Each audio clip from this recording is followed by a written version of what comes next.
अगर हम question number 6 को देखें तो इसमें बोला जा रहा है कि 2 पॉइंट चार्ज है, ठीक है। एक को मान लेते हैं Q1, दूसरे को मान लेते हैं Q2।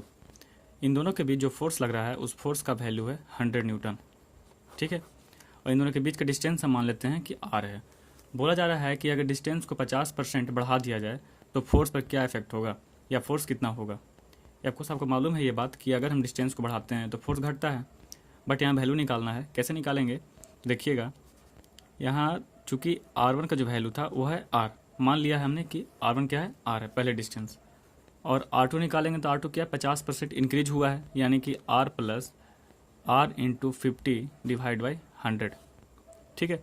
यानी ये हो जाएगा R प्लस 0.5 R। तो जो R2 का वैल्यू होगा वो हो जाएगा 1.5 R, ठीक है। अब हम निकालते हैं F2 का वैल्यू। F2 का जो वैल्यू होगा वो है K into Q1 into Q2 divide by R2 का होल स्क्वायर, ठीक है।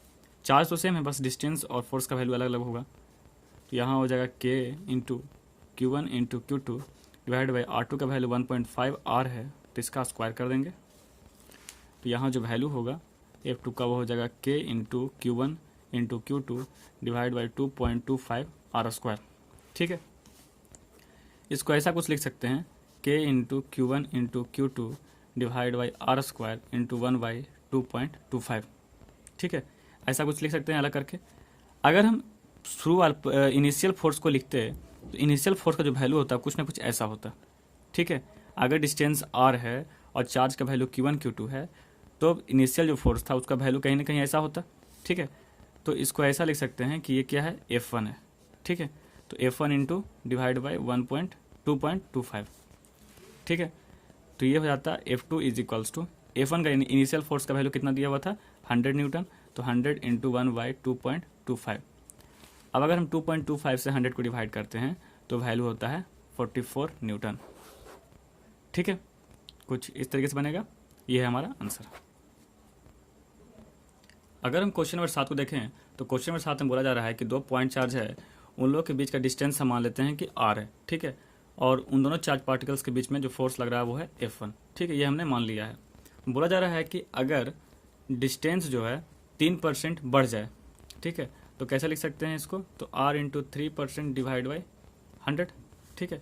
तो जो वैल्यू होगा वो अप्रॉक्स होगा 1.03 R, R2 का वैल्यू, ठीक है। बोल रहा है कि 3% अगर बढ़ जाए तो फोर्स का वैल्यू कितना होगा। अब अगर हम नए फोर्स का वैल्यू निकालें तो F2 के स्थान पर हम लिख सकते हैं K into Q1 into Q2 divide by R2 का होल स्क्वायर, ठीक है। तो K into Q1 into Q2 divide by R2 का जो वैल्यू है 1.03 R है, ठीक है। इसका स्क्वायर कर लेंगे तो F2 का जो वैल्यू होगा वो होगा K into Q1 into Q2 divide by 1.06 R square, ठीक है। ऐसा कुछ वैल्यू होगा।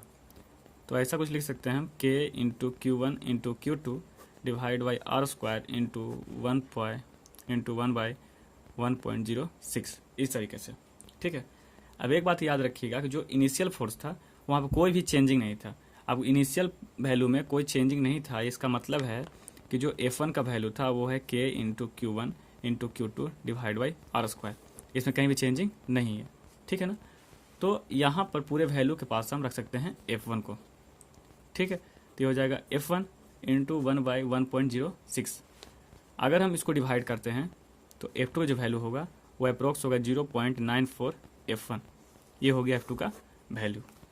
अब क्वेश्चन में पूछा जा रहा है कि कितना परसेंट जो है डिक्रीज होगा फोर्स का वैल्यू, ठीक है ना। अगर हम डिस्टेंस को 3% इंक्रीज करते हैं तो सबसे पहले निकालना होगा चेंज इन फोर्स, कि कितना फोर्स चेंज किया, ठीक है ना। तो अगर चेंज इन फोर्स निकालते हैं हम